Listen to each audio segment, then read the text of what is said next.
So probably, pardon the obvious one, when we start off, you got advertising as a lineage effect from your dad. He was the managing editor of Ad Age, right? I'm sorry, you were breaking up there, so I didn't get that question. No problem. I said, did you get advertising? No problem. Did you get advertising as a lineage effect? Because I believe your dad was managing editor of Ad Age. Yeah, you would think that that connection would be a connection and it would have helped me get open doors and stuff. But in fact, it was of no use at all to me, because what I came to realize is that even though he was the editor of Ad Age, he was a journalist.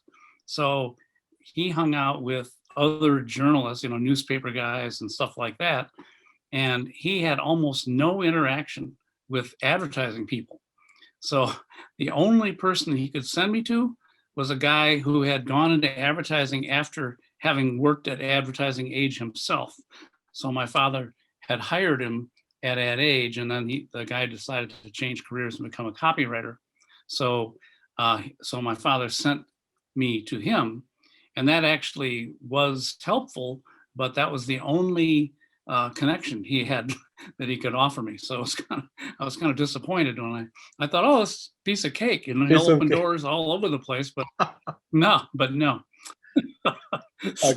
So as it turns out, the guy he sent me to he sent me on to a creative director or something, that got the ball rolling. I'm sorry, got the ball rolling, and then it was it all worked out from there. But yeah, not what you'd expect. That's how the cookie crumbles, isn't it? Yes. Okay, I mean, just curious before we move on, I just a little curious about to know your quest for rock and roll glory. Can you tell us a bit about the thrill of the chase? I will. Yeah. I spent all of my 20s trying to be a rock and roll star, and I had a couple things going against me. One of which was I wasn't very talented. I played electric bass, which that's 4 strings and no chords, like a guitar, 6 strings and plenty of chords. So I figured that's the shortest, easiest way for me to get up on stage, and have people adore me. So that's what I did. But I was just an okay bass player, not great. So I had to make up for it by doing everything else that a rock band needs in the way of booking agents and publicity and all that. I did all of that other stuff so that I would be of value. So it came with a lot of strings attached, huh? Yes, yeah, that's right.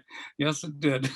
Anyway, it was a ton of fun. We had some reasonable success, but at some point, as we got more and more successful, I found that the people that we were running into, managers and agents and all that, the higher up we got on the ladder, the more kind of scummy the people were. They were kind of more scrupulous, less, no integrity.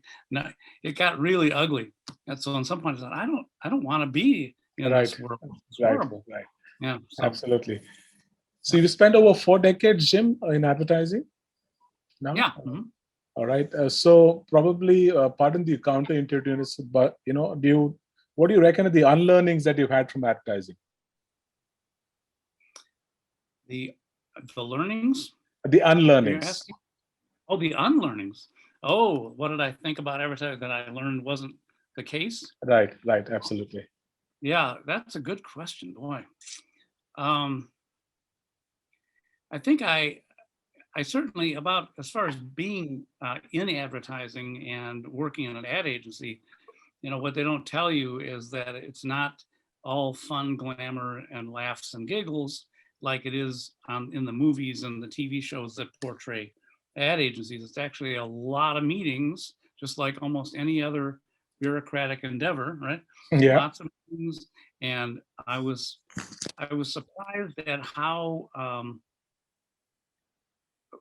entrenched people were in processes that were clearly not productive or were stupid, which is part of what inspired me to write the book, is that there's so many crazy, supposed conventional wisdoms that aren't wise, and and habits and a neurosis, corporate neuroses and all this stuff, all these barriers that the ad agency and the client put up that get in the way. And that was what I kind of, I unlearned that I thought an ad agency would be a well-oiled machine that with creatives just get the electricity sparking from their heads as they think of brilliant ideas. It wasn't as much of that as you would hope.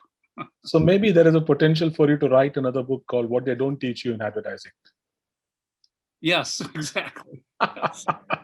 Okay, which probably brings us to a good segue into asking you, what are the big motivation behind writing advertising? Probably it has been penting up over several years, and so what is the big motivation for you to write this book? Well, yes, you're right. It was a certainly a product of all this pent up frustration about the dumb stuff that goes on. So that was over time, both through my teaching copywriters and by being a columnist for a local publication for a couple of years, where I spent all my time just identifying things that were issues at ad agencies and writing about them. So I started building up this kind of catalog of issues. And so that, after a while it occurred to me, well, I've got the beginnings of this could be a good book. And I've never seen anybody really do, this is not a typical business book with 1,000 tips and tricks and formulas for success. It's not that. How to. Yes, exactly. Not a lot of that. There's some of that in there, but it's not so simple. It's naive to think that simple little tricks are going to, solve these problems. So a lot of them are very intractable. They've been there forever, and they make people comfortable. And so they, for all those reasons, it's really tough. So anyway, yes, so it built up. And then at one point I was invited to give a talk on advertising at a Mensa conference, which was, that's smart people conference.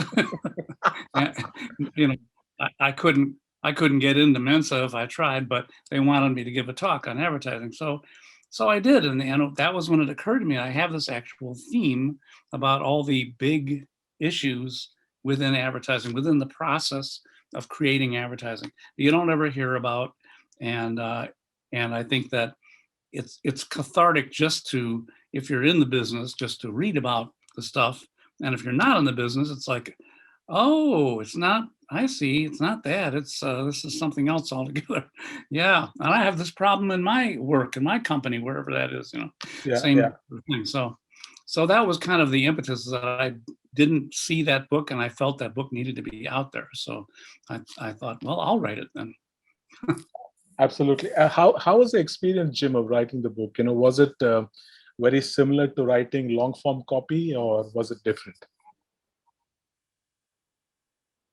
Well, I wouldn't know if it's similar to other long form copy, because I almost never write long form copy.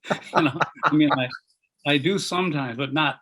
I don't write annual reports and that kind of stuff. So I have a hard time. I think I mentioned in the book that I think there are in writing, there are compactors, there are expanders and contractors, I guess I call them.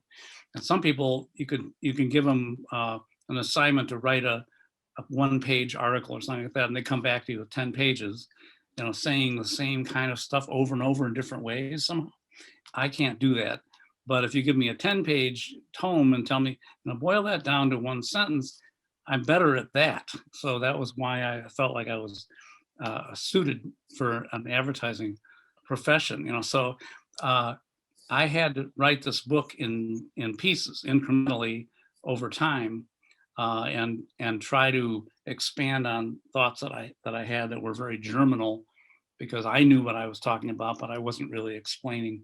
So I had to really work at writing as much as I wound up writing, and it was one little piece at a time. Otherwise, it was totally overwhelming. Okay. You teach copywriting at Columbia College, Jim? Yes, I did. So do you think copywriting is something teachable? What do you reckon? Well, the talent part is not teachable. So, to begin with, you sort of either got it or you don't, whether you know it or not. And so that's one thing I would look for with my students is, am I seeing anybody here who just gets it, gets what the actual job of a copywriter is, and has the talent with language to come up with interesting thoughts that solve, whatever the problem is that being presented to them, or whatever message is being conveyed here. Are they finding an interesting, surprising, engaging, humorous kind of way to say it or not? And usually it's pretty apparent pretty quickly. And I'm always telling students that, if they develop a portfolio of ads, that a lot of be spec, ads they've made up at first when they're just getting into the business, they show it to a creative director, a good creative director, it'll take them about 2 minutes looking at that portfolio, and they'll know this guy's got it, or gal, or not. They'll know right away, and they don't care. They won't even look at your resume. They're not interested in all the accolades and the references and all that. They don't care. If you don't have that thing, then you're never gonna. But if you need the right thing. Yeah, that's right. Exactly right. If you do have that little nugget of talent, most of the rest of the copywriter's job can be taught, I think, most of it. Okay. And, I always say a copywriter is 4 jobs, actually. It's an idea creator. It's a writer, like a wordsmith. It's an actor, because you have to be able to put yourself in the head of your target audience, which is kind of like what actors do. They become the character so that they can understand their motivations and fears and all that. So you have to be an actor, and then you have to be a salesman, because if you have an idea for some advertising campaign, you've got to sell it to your boss, or actually to your partner, if you have an art director, designer kind of partner, then to your boss, and then to his boss, depending on how big the ad agency is, and then to layers of clients and stuff. So if you have a great idea, you need to bring the passion and the ability to share your vision with you in presentation after presentation, and that's all about salesmanship. Right. So yeah, so there's more to it. It's not just writing clever headlines. So your immortal tagline, so to speak, was the "We Are Flintstones." Yeah. Tell us a backstory. Did it germinate over a period of time? Was it, the eureka moment? How did it happen? It happened really. It was very early in my career. I think it was within the first 6 months or a year. Wow. Of my career, yeah. And it's very funny because, at least in my case, I got hired as a junior copywriter.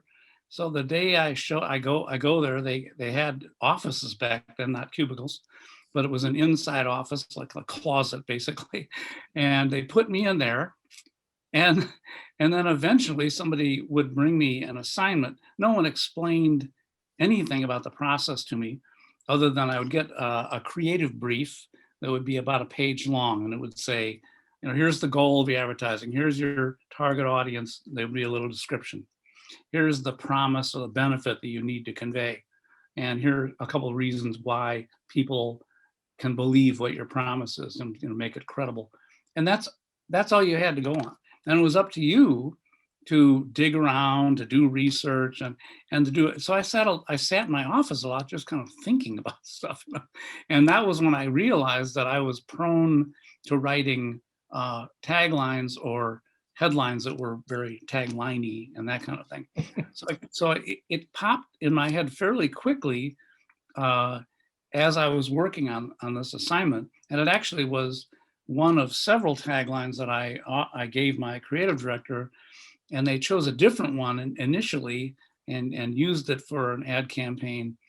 And then later on, they came back and they decided that the Flintstones kids idea was a bigger idea, had more legs, as they say, and so they went with that. But the earlier tagline was building bodies that last a lifetime, which was actually me being a little insidious, I think, because it's kind of absurd, building bodies that last well, if your lifetime is 10 years, that's still building bodies for that amount of time. But it sounds like it's a grand promise, but it's not really at all. So maybe it sounds like a tagline for Power Gym. And then that I'm could have sorry, been you broke up there. that could have been a tagline for gym equipment like Power Gym. Building bodies that last a lifetime. Yeah, I think right. And probably exactly. I just realized there is a pun in there, Power Gym. Yeah, no, that's very good. Yeah. So, all right, you have a future as a copywriter, apparently. Yeah. So outside of the ones that you've written, I think multiple number of them. Outside of the ones that you've written, Jim, which is your favoriteest, if one can use the word favoriteest, tagline of all times? My favorite? Yeah. But that I've written, or just outside of it? Yeah. Oh boy. Oh, God, my favorite. See, I should have these answers at hand, but I don't necessarily. Yeah, that's a good question. I can tell you it's sort of a tagline it's a current ad campaign. I think it's for, I should know who it's for. Either it's for a tax program for doing your taxes. Quicken, or I'm not sure which one, but anyway, their whole campaign is based on trying to convey that the service is free, at least if you go at the basic level of it, it doesn't cost a thing.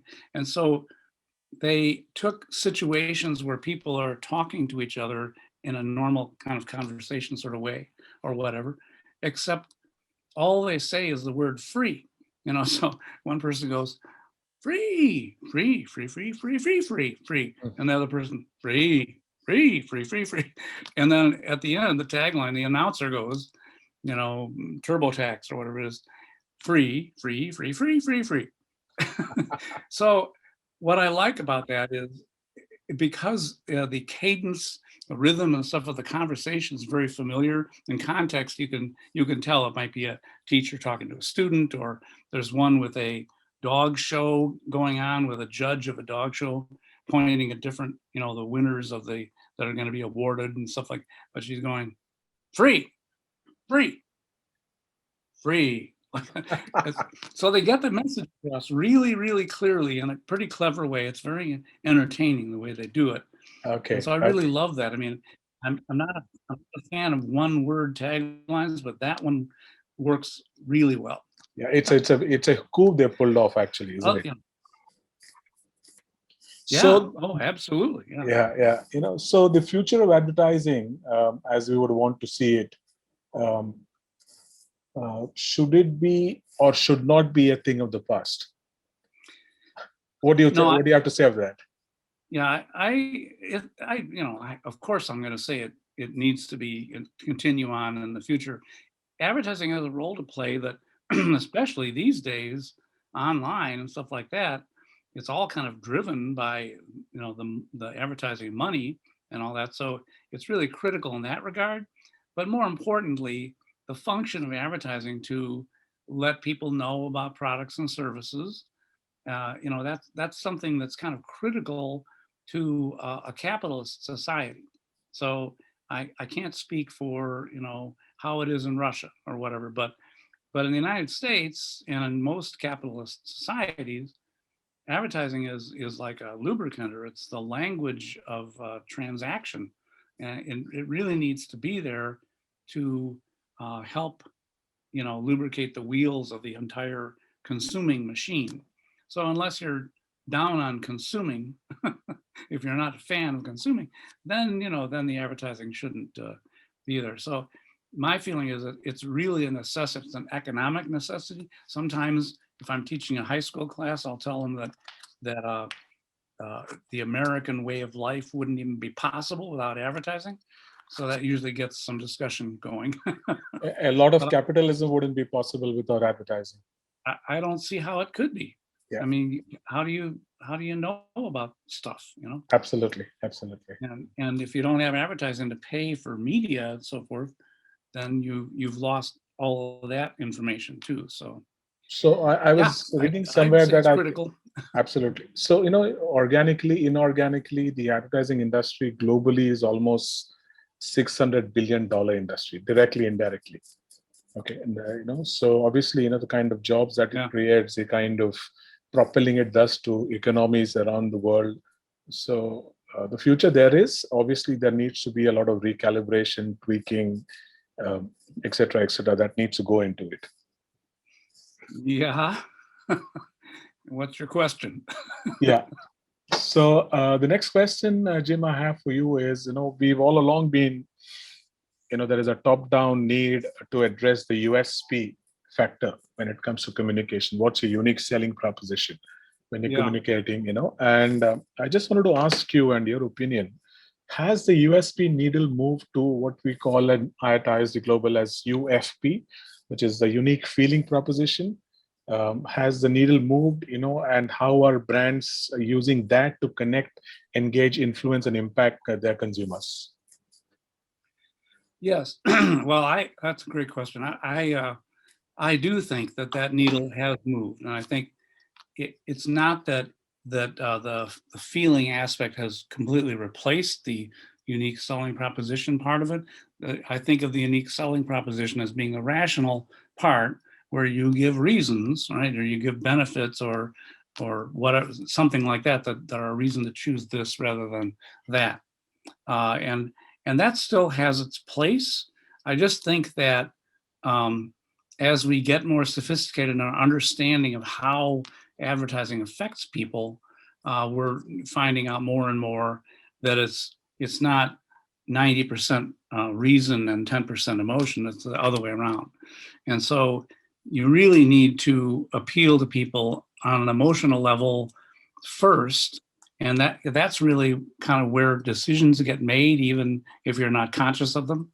And then you can provide some, depending on what the product or the service is, but if it's Coca-Cola or perfume, you don't need a rational reason for it. But if it's other stuff, you need, when you are given then the rational basis for doing it, it's like it gives you permission to pay attention to emotionally how you're feeling. It legitimizes that emotional thing, so that you kind of internally, subconsciously are convincing yourself this is an okay purchase decision to make. You already feel good about it. Now you're given some rational basis that kind of is like, that's your rationale, your excuse for, I'm going to pick this mowing lawnmower or something rather than that one. But it actually was something emotional in the advertising or a sales guy or something that got you that helped you make the decision in the first place. I think it's scientifically proven that who was it? Dan Ariely, predictably irrational. We human beings are predictably irrational. Yes, exactly. Yeah, so I think, as you mentioned, it is 90% emotion, 10% the ration. Yeah, and it's very, very hard for advertisers, clients, to embrace that, because forever they've been working on benefits that superiority or benefits that differentiate them and all that, rational. That's what they're accustomed to doing and thinking.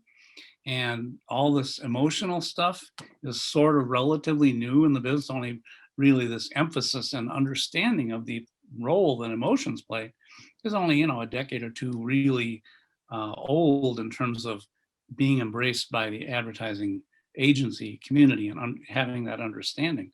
Clients are having a much harder time with it because it's not as measurable.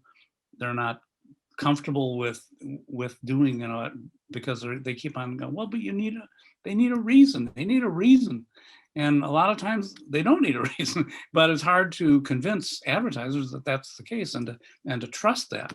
So it's a process. It's going to take a long time, I think, for advertisers in general accept and embrace this notion of the primary role of emotions. Absolutely.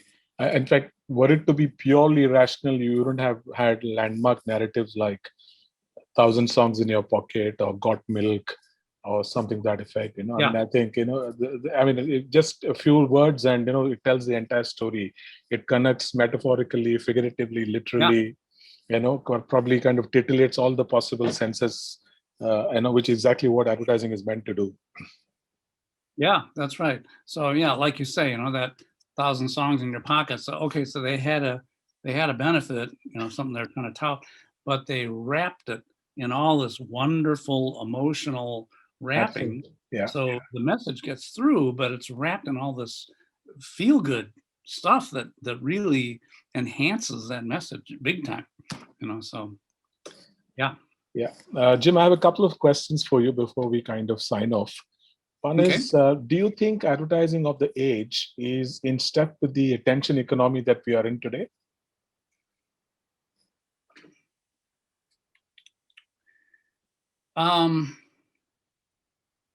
Well, I guess my short answer would be yes, I think so, but I hope so. yeah, right. Hope so. But it's, as I'm always saying, it's kind of more complicated than that. So in step with, it's always, the advertising industry is always in turmoil, so it's kind of hard to take a snapshot of the status and circumstance of where advertising is now and then ask that question, because next week it's going to be somewhere else, because they're constantly, the industry has this new shiny object syndrome, right? Exactly, the obsession with the shiny object. So it's just forever moving. The advertising process and business itself is a moving target. At the same time, it's trying to target moving targets, which is the target audience or what. So everything's in motion all the time. So I have a hard time actually answering that question, because which one? It's a blur. Snapshots don't work. So. Right.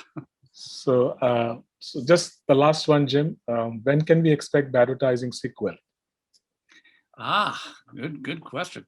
Well, that's going to depend partly on my publisher deciding that it's worth doing another one.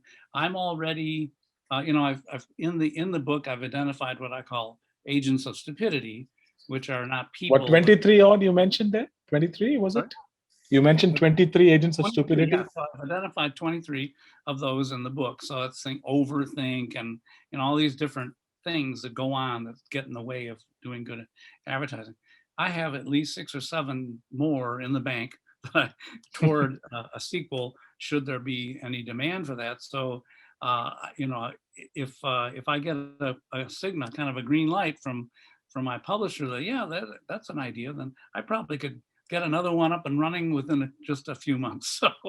So I'm hoping. But if I may plug what I intend to be my next book, since I'm a tagline specialist, I already am almost done writing a book about taglines that, we'll see if that gets published or not, because I don't know if I can convince a publisher about that, the need for that. But no one's ever written a kind of a comprehensive book about taglines. There have been I think it's a brilliant space, absolutely brilliant space. Just coincidentally, I think, just to dovetail, and all the best with it, and I want to see it come to fruition, Jim. All the very best for that. I think it's a great space.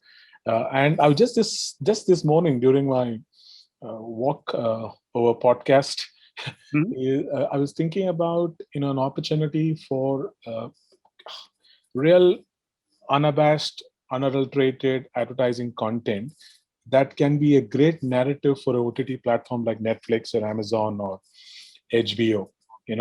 Nobody's ventured into that space. So I think even this one that you're thinking about with the taglines could be a great fulcrum for creating content that is audiovisual, YouTube. There are multiple diffusions that you can look at, isn't it? That's a great idea, because we need more and more compact little pieces of thought, right. Of all kinds. Yeah. So we're living in a 140 character world in any case, right? So Yeah, I'm afraid we are. It's good for me in my business. Right. I'm not sure it's good for a deep understanding of everything. So Right. The deep understanding. I'm afraid they're leaving it to deep learning. yeah, So right. you and me do not have a role to play, I guess. No. Yeah, not professionally anyway. Not Maybe, professionally. maybe. Yeah, that's Lovely, great. Jim. Thank you. Thank you so much. It was great talking to you. Well, Absolutely. Let's stay in touch and all the very best for whatever you're doing.